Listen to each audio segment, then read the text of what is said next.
Here comes Gordon in that Ford. Whoa. Trickle made a strong move to the inside, got under Earnhardt, and when it did, moved Dale up enough that Jeff Gordon got under him also. It looks like he's going to be able to clear Dale, get back. The Ted Condor car with Dick Trickle at the controls looking good, and here's Jeff Gordon wheeling right back into that Baby Ruth Ford, owned by Bill Davis, fighting with Earnhardt back straightaway. It's the battle for third. We've got a big incident in turn 2 developing. Cars going every direction. Saw Nemechek get hit front. His steel car is still coming. Oh, maybe get him slowed down. 4, perhaps. Able to get on around. Gordon, and here comes Earnhardt right back after him. Second place at stake here. Most of the Winston Cup guys have seen that move 100 times over. Jeff Burton just saw it for the first time probably. As soon as you pass Dale, his trademark is to drive right back under him, but it looks like he's going to make it stick anyway. Earnhardt tries him on the inside. Almost made it stick.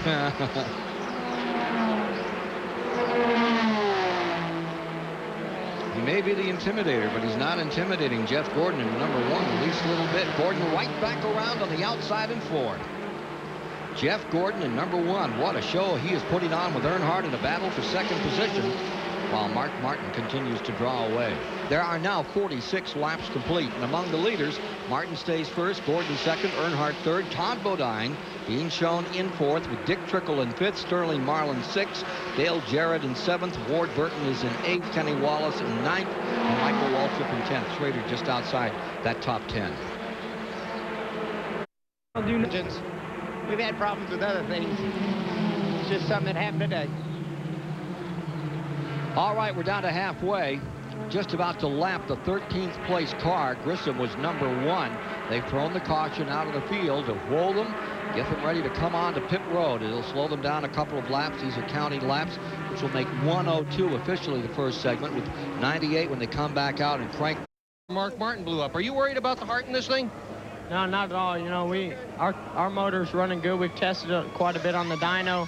We've had real good luck with our motor so far this year, and so I feel pretty confident with it. The car's working great. We made a lot of changes this morning that we didn't know whether they were going to work or not. It's unfortunate for Mark because we really had him covered, and I was trying to reel him in. I think I had a shot at reeling him in. Passing him was going to be one thing, but he didn't have us all covered. I mean, me and him were really running good, and now it's a shame to see him out because I really wanted to race with him. Jeff Gordon. Fifth in points currently behind Kenny Wallace and Joe Nemechek, Presley, and Bobby. Like to stick a dynamite. It just depends how long the fuse is. And we saw a few of the fuses burn out on these guys. And they said they're not concerned about this car here, but every one of these motors, it's a toss-up if you can make it go the distance on these 300-mile races. Again, we have 11 cars now shown in the lead lap. We have 167 of 200 laps complete. A Ford is out in front, and it's the only Ford showing. No, it's one of 2 Fords. Morgan Shepherd's in fifth. So there you have the leader. There you see Jeff Gordon in front. And let's see that interval back to the second place car. There's your leader. And look how he's pulling away from number 2. That's Dick Trickle in the Pontiac, now in second spot. Going back to the third position, that's where you're going to find Bodine. On pit road. I would say it was ignition. They're jumping in the car. That's the only thing in there they work on. Well, Jeff Gordon just radioed his crew and said, I'm going to get out of here. I want to get in clean air. He about had enough of racing side by side after that fourth turn jingle where he took the lead. His car owner, Bill Davis, said he hopes this thing stays green all the way. Turns out that the longer Gordon's car runs, the faster it runs. The other reason to want to keep it green, Bill Davis says this guy Trickle is just murder on restarts, and they don't want to have to do a restart situation with Dick Trickle. They're looking for a green flag all the way to the end. There's the interval. Well, down here in the Dick Trickle pit, the crew a little upset over that bumping incident that Dick Trickle had with Phil Parsons just a few laps back. One of the crew members came down to Trickle's pit and they asked if Phil could get in line, and they said no, and then the bumping incident occurred. No problem with the Trickle car. He's just a little upset inside the race car. Trying that high side with a couple of laps to go, about a lap and a half to go. Here's Bodine high, Trickle low, and Trickle right back after him. Second place. Biggest payday. Whoa, they're in the wall, both cars. Bodine and Trickle loose, crashing. as we get down to the end of this one. White and yellow are out on the track. Checker's going to be coming out this time. Checkers will come out when they come by.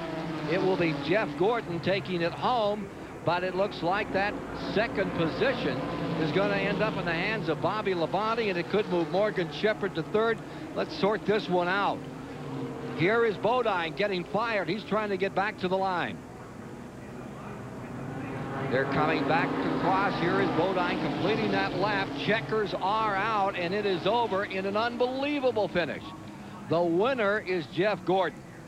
The battle, look at the toe-in on car number 34. It took a lick. Do they have any finishes at Charlotte that they don't have a record on the last lap? It's unbelievable where these races have ended the last few weeks here. For the second time this year, Jeff Gordon has won. I'm concerned about Dick Trickle. There's a group down around that car number 2, and we haven't seen much movement out of the car.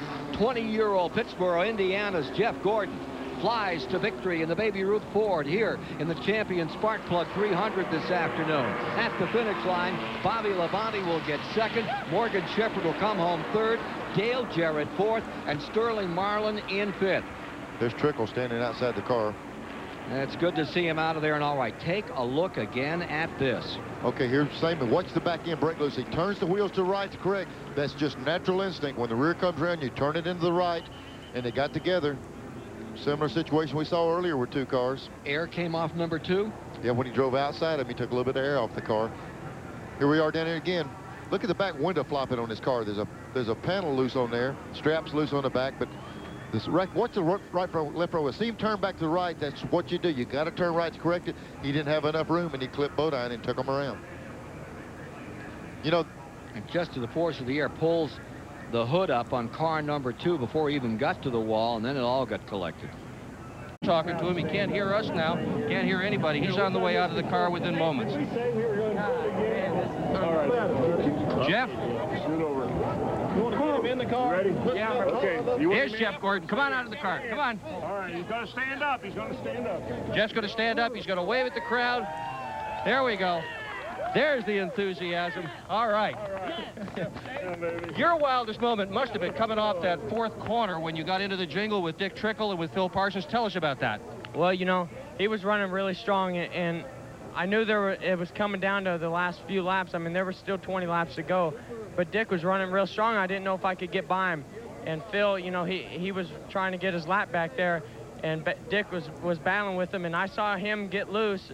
And also Phil Parsons, and I went to the bottom. I knew it was either, you know, win or lose right there, and that was where we won the race. How scary a moment was that? It was real scary. I mean, we about lost it, but hey, sometimes you got to hang it out to win these races. I'm going for it. I'm going for the win. I'm not going for second.